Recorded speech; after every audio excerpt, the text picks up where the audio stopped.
नमस्कार सांग माने मुई आपण मानकर संबलपुरिया भाई। आज आम रामायण काल रो गोटे सुप्रीमली पावरफुल कैरेक्टर उपरे डिस्कस करमा।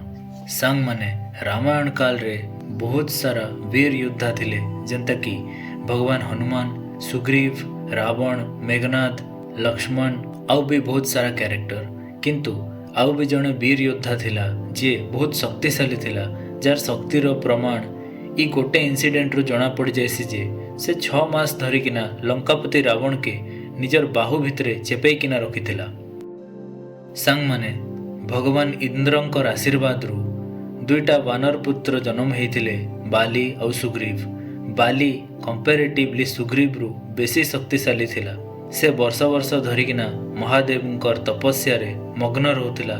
जेतेबेले लंकापति रावण महादेवंकर ठारू वरदान पाइकिना अमर हो गला, से सारा विश्व के जितबार लगी चाहूला आउ गोटे परे गोटे जगह के अख्तियार करवाटा स्टार्ट करदेला। इवेंचुअली रावण किष्किंध्या नरेश बाली विषय रे जानबार लगी पायला। रावण रो सैन्य माने कहिथिले जे बाली के हरावाटा असंभव है, केजी कि से इंद्रंकर पुत्र है आउ ताके गोटे वरदान भी मिली छे जे बाली संगे जे भी फ्रंट टू फ्रंट युद्ध कला तार शरीर रो अधा शक्ति बाली के मिली जिबा, जहार द्वारा सामना लोक हारी एका जिबा। किंतु रावण अहंकार रे चूर हो जाइथिला। से बाली के परास्त करवार लगी किष्किंध्या आड़ के आगमन करिथिला। रावण देखला जे गोटे गुंफा भितरु मंत्र जापर ध्वनि शुभुचे और से भितरे बाली तपस्यारत थिला। रावण बाली के युद्ध लगी आवाहन कला और कहला जे बाली रावण रो डर रे गुंफा भितरे लुचिकिना बसीचे आउ युद्ध नहीं करबार बहाना देखौचे। बाली इटा सुनिकिना अत्यंत क्रोध रे तपस्यारु उठी पड़िथिला आउ दुई जनकर भितरे घमासान युद्ध चलला। मास मास धरिकिना युद्ध सरला परे रावण लास्ट रे बाली के नहीं पारला आउ थकी जाइथिला। बाली रावण के निजर गोटे बाहु भितरे दबेकिना इने सेने डेगी डेगी बोलला आउ 6 मास तक तार बाहु रे एका रखिथिला। लास्ट रे रावण निजर हार मानिथिला और बाली संगे मित्रता करिथिला। सांग माने सेम टाइप रो गोटे इनसीडेंट थरे हनुमान भगवान कर संगे भी हेइथिला। बाली अहंकार रे सबु जगह के जाइकिना समस्तन के युद्ध करवा लगी चुनौती दउथिला और निजके सबकरनो अधिक बलशाली बोलिकिना क्लेम करुथिला। थरे महाबली हनुमान राम नाम रो जाप करुथिला बेले बाली आसिकिना हनुमान के युद्ध करवा लगी आमंत्रण दला। किंतु हनुमान विनम्र भाव रे कहिथिले जे हे वानरराज बाली, आपण सबुठारु शक्तिशाली आन और इतार किछि प्रमाण रो भी दरकार नेना और मते आपणकर सामना रे ठिया हबार किछि भी इच्छा नेना, केजे कि मु मोर प्रभु राम कर भजन रे का खुश अछे। तापरे बाली अहंकार रे चूर हेकिना प्रभु राम कर अपमान करवाटा स्टार्ट कर दला।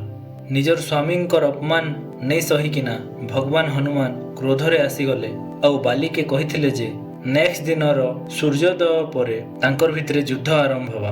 तो नेक्स्ट दिन सकाले युद्ध करवार लगी भगवान हनुमान जाउथिला बेले ब्रह्मा तांकर सामने प्रकट हेकिना कहिथिले जे हे वीर हनुमान, तमे तमर शक्तिर 10% मात्र धरिकिना आस और बाकी शक्ति के तमर प्रभुंकर पाखरे समर्पित कर दियो, केजे कि परे रावण संगे युद्ध कला बेले से सब शक्तिर आवश्यकता पड़ी पारे।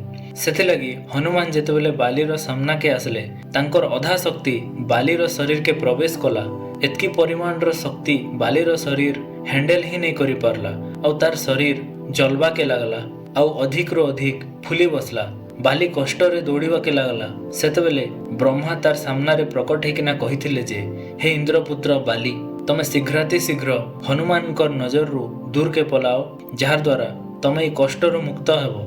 आउ इटा तो हनुमान कर 10% का शक्ति है। जदि से तांकर सबो शक्ति के धरिकिना आसीथिते बेले तमर काण हालत हेथिता। तापरे बाली निजर भूल बुझला और किष्किंध्या के पले जाइथिला।